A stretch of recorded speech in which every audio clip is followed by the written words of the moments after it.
சம்பளம் ஒரு 10 லட்சத்துக்கு மேல 10 லட்சம் இருப்போம். அதனால வந்து ஐயா அவரு சொன்னாரு, நாங்க சரி ஐயா நம்மளுக்கு செய்வாரு என்ற ஒரு கோரிக்கைப்படி நாங்க எல்லாரும் தமிழர்கள் எல்லாரும் நாங்க ஐயாவை வர வச்சோம். ஆனா எங்களோட கோரிக்கை என்னன்னா, நாங்க பர்மனெண்ட் ஆகணும். எங்களுக்கு பர்மனெண்ட் ஆனா எங்களை மதிக்கணும். பாப்புலேஷன் யாரும் வந்து எங்களை மதிக்கல.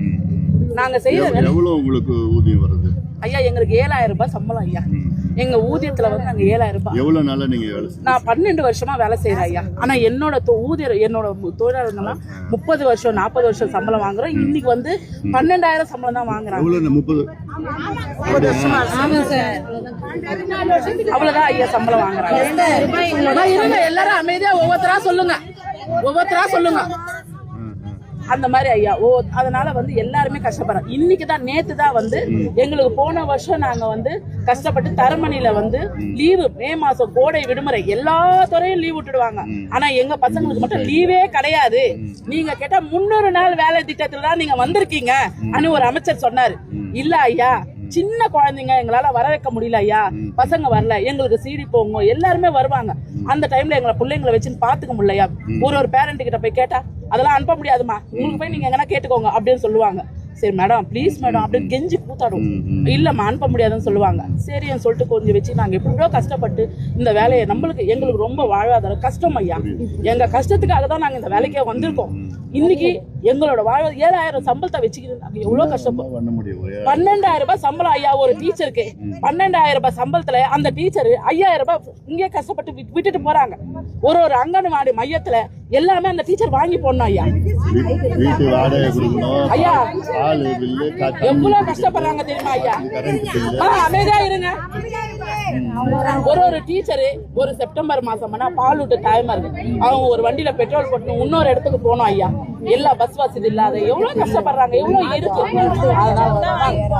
எடுக்கிறாங்க அவங்க தருவாங்க. அந்த மாதிரி கஷ்டப்படுறோம் ஐயா. எங்களுக்கு வாழ்வாதார பிரச்சனை வந்து 3 நாளா இருக்கோம். எங்களுக்கு வந்து அரசாங்கம் ஒன்றும் திரும்பியே பார்க்கல. ஓட்டு கேட்டாரு யாரும் வந்து எதுவுமே கேட்கல. எங்களுக்கு கொஞ்சம் நிரந்தரப்படுத்தினா இருக்கிறாங்க. எல்லாருமே சம்பளம் கம்மியில் தான் இருக்கும். வேலை பணியாளர் எல்லாருமே இவ்வளோ கஷ்டப்படுறோம்.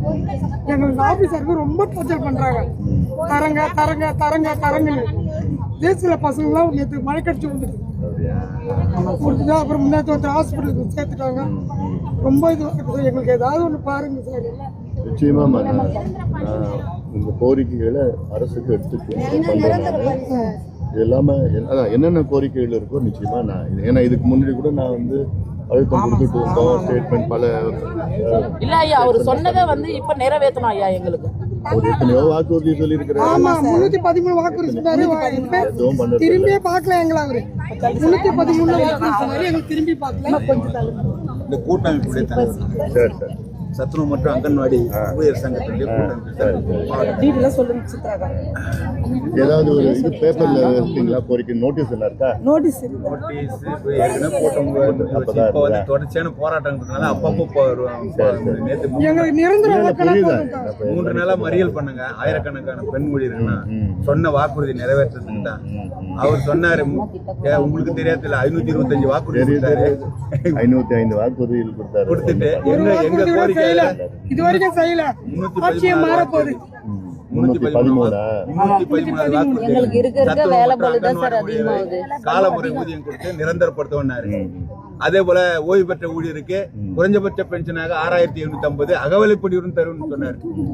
எந்த வாக்குறுதியும் 4.25 வருஷம் முடிஞ்சிச்சு.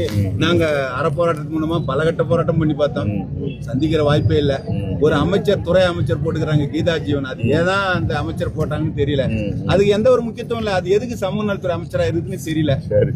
அந்த மாதிரி இல்ல எங்க துறைக்கு நிச்சயமா இது ஒவ்வொரு இதுவா நானும் தினம் செவிலியர்கள் போராடிட்டு இருக்காங்க, மருத்துவர்கள் போராடிட்டு இருக்காங்க, துப்புரவு பணியாளர் போராடிட்டு இருக்காங்க, நீங்க போராடிட்டு இருக்கீங்க, அங்கன்வாடி பணியாளர் போராடிட்டு இருக்கீங்க. ஐயா எங்களோட ஊதியம் எவ்வளவு கம்மி பாருங்க ஐயா. நிச்சயமா நியாயமா நீங்க ஒரு குழந்தைய காலத்துல விலைவாசி ஏத்திட்டாங்க. வாடகை 25 ஒரு மையத்துல இருக்குதுங்க ஐயா. 25 குழந்தைங்களுக்கு நாங்க எவ்வளவு கஷ்டப்பட்டு போறோம் தெரியுங்களா?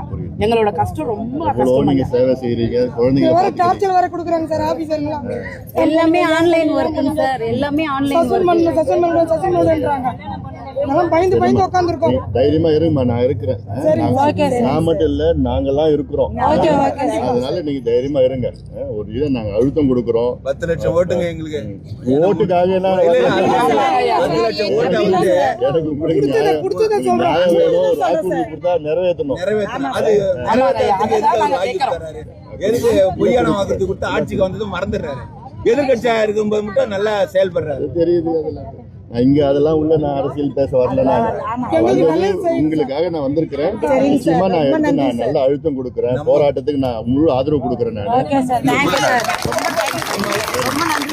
நம்ம கூட்டணி சார்பா சரியான வாக்குறுதியை, உறுதியான உறுதியான வாக்குறுதி, முதல் வந்து செய்யற வாக்குறுதியா கொடுங்க. இவங்க போல ஏமாத்துறவங்க என்னை பத்தி உங்களுக்கு தெரியும். செய்யாதெல்லாம் நான் சொல்லவே மாட்டேன்.